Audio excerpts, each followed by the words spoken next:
जय श्री राम दोस्तों, स्वागत है आप सभी का सनातन धर्म यात्रा में।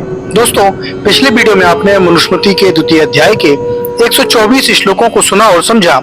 अब आइए चलते हैं मनुस्मृति के द्वितीय अध्याय के 125वें श्लोक से लेकर 134वें श्लोक तक और आज इन श्लोकों को सुनने और समझने का प्रयास करेंगे। तो आइए सबसे पहले देखते हैं 125वां श्लोक। इसमें लिखा है, विद्वान बालक वयोवृद्ध से बड़ा होता है।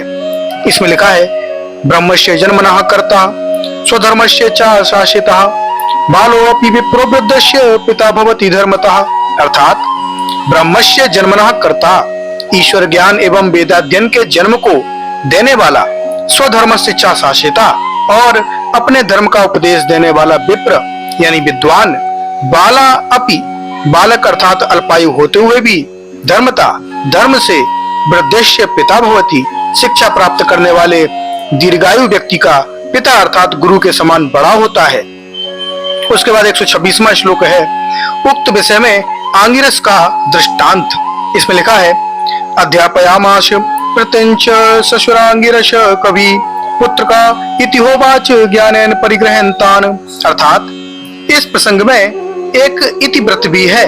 आंगिरस शिशु कवि, अंगिरावंशी शिशु नामक बालक पितृन अपने पिता के समान चाचा आदि पितरों का अध्यापयामाश पढ़ाया, ज्ञानेन परिग्रह ज्ञान देने के कारण, तान पुत्र का इति ह उवाच उनको हे पुत्रो इस शब्द से संबोधित किया। अब इसकी अनुशीलन देखते हैं। तो कवि शब्द की व्युत्पत्ति, कवि शब्द कु शब्दे अदादि धातु से अच ई उदाणी जो कि चौथे अध्याय के 139वें मंत्र में है, इत प्रत्यय से लगाने से बनता है। इसकी निरुक्ति इस प्रकार है, क्रांत दर्शनः क्रांत प्रज्ञा वा विद्वांसः कवि क्रांत दर्शनो भवति। निरुक्त 12/13। इस प्रकार विद्याओं के सूक्ष्म तत्वों का दृष्टा बहुश्रुत ऋषि व्यक्ति कवि होता है। इसे अनुचान भी इस प्रसंग में कहा है, जो कि दूसरे अध्याय के 129वें श्लोक में आता है। ब्राह्मणों में भी कवि के इस अर्थ पर प्रकाश डाला है। ये वा अनुचानस्ते कवयः ऐत्रेय ब्राह्मण 2/2 एते वे कवयो दृश्यः सतपथ ब्राह्मण 1/4/2/8 ये विद्वांसस्ते कवयः 7/2/2/4 शुश्रूवांसो वे कवयः तैत्रीय ब्राह्मण 3/2/2/3 शिशु अंगिरस यह अंगिरा वंश का एक विद्वान बालक था। बाल्यावस्था में मंत्र दृष्टा होने के कारण यह गुणाभिमान शिशु नाम से ही प्रसिद्ध हो गया। इसका यह आख्यान टांडेय ब्राह्मण 13/3/23 और 24 और पंचविशा ब्राह्मण 13/3/24 में यथावत आता है। वहां इसे मंत्रकृताम मंत्रकृत कहा है। ऋग्वेद 9वें अध्याय के 112वें सूक्त इसी शिशु ऋषि द्वारा द्रष्टव्य है। सामवेद में यत् सोम चित्रम त्रिच को इसके द्वारा दृष्ट होने के कारण ही सैसब साम कहा गया है।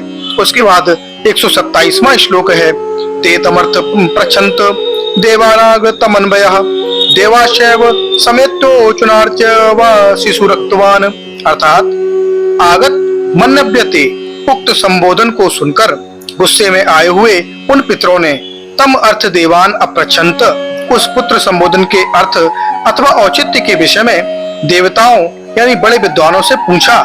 चा और तब देवा समेत्य एतान उचु सब विद्वानों ने एक मत होकर उनसे कहा कि शिशुबा न्यायम उक्तवान तत्वदर्शी शिशु अंगिरस ने तुम्हारे लिए पुत्र शब्द का संबोधन ठीक ही किया है। उसके बाद 128वां श्लोक है, विद्वता के आधार पर बालक और पिता की परिभाषा। इसमें लिखा है, अज्यो भवति वै बालः पिता भवति मंत्रदः अज्यम ही बाल मित्याहु पितेव तु मंत्रदम।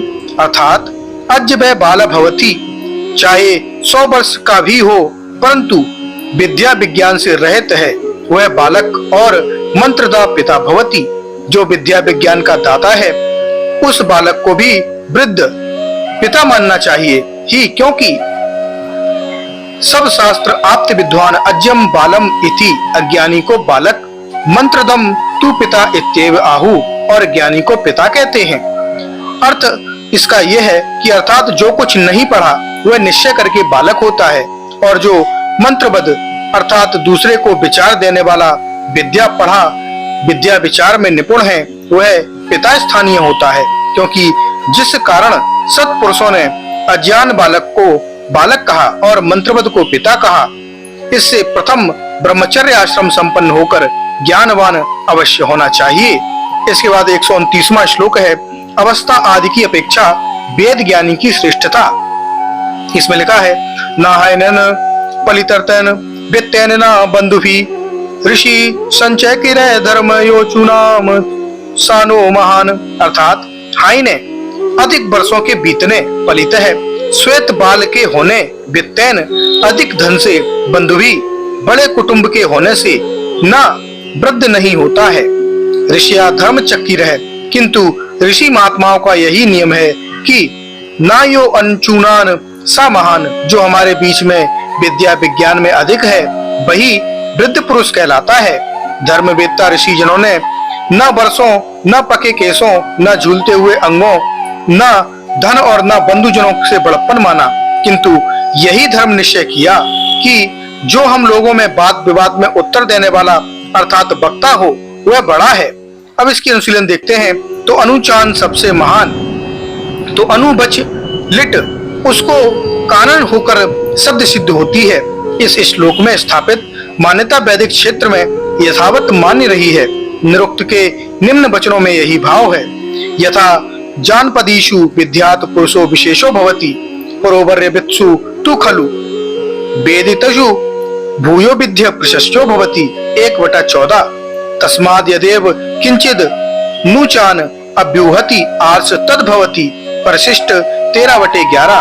अर्थात जैसे जगत में अधिक विद्याओं का ज्ञाता विशेष व्यक्ति माना जाता है, उसी प्रकार वेद वेत्ताओं में वेद विद्याओं का अधिक ज्ञाता प्रशंसनीय अर्थात सबसे महान माना जाता है।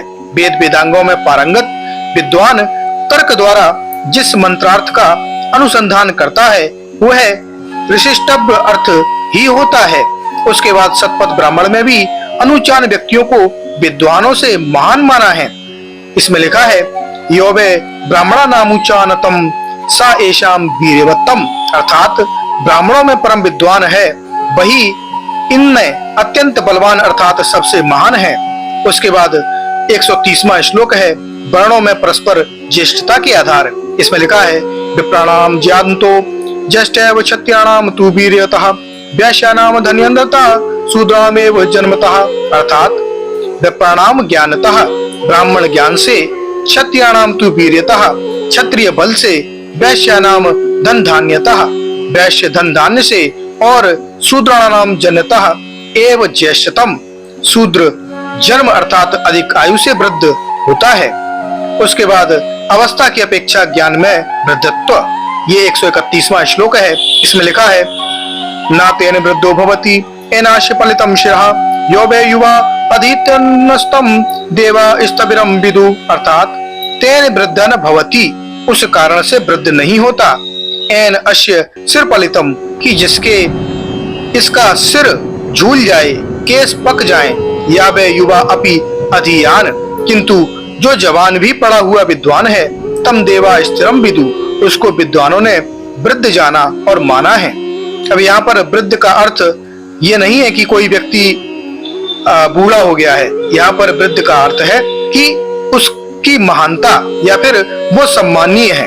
तो शरीर के बाल श्वेत होने से बूढ़ा नहीं होता, किंतु जो युवा विद्या पढ़ा हुआ है उसी को विद्वान लोग बड़ा मानते हैं। उसके बाद 132वां श्लोक है, मूर्खता की निंदा तथा मूर्ख का जीवन निष्फल।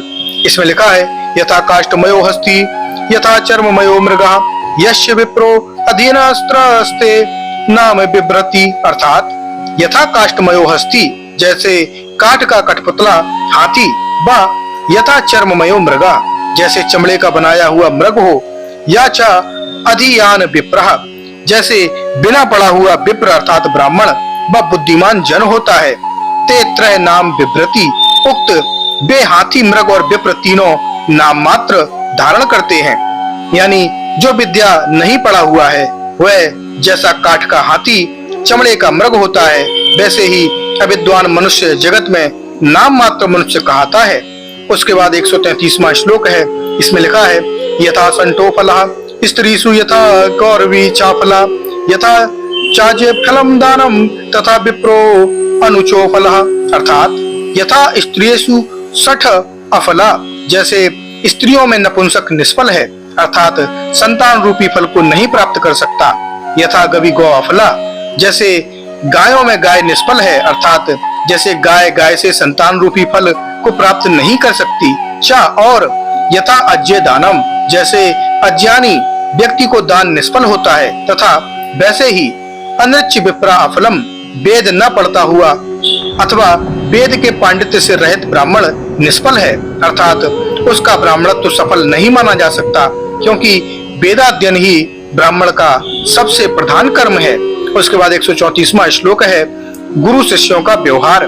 इसमें लिखा है अहिंसैव भूतानाम कार्यम सोयो अनुशासनम भक्तैव मधुरा सलक्षणम प्रयोज्य धर्म मिच्छतः, अर्थात अहिंसा एव भूतानाम, विद्वान और विद्यार्थियों का योग है कि बैर बुद्धि छोड़ के सब मनुष्यों के श्रेय अनुशासनम कार्यम, कल्याण के मार्ग का उपदेश करें।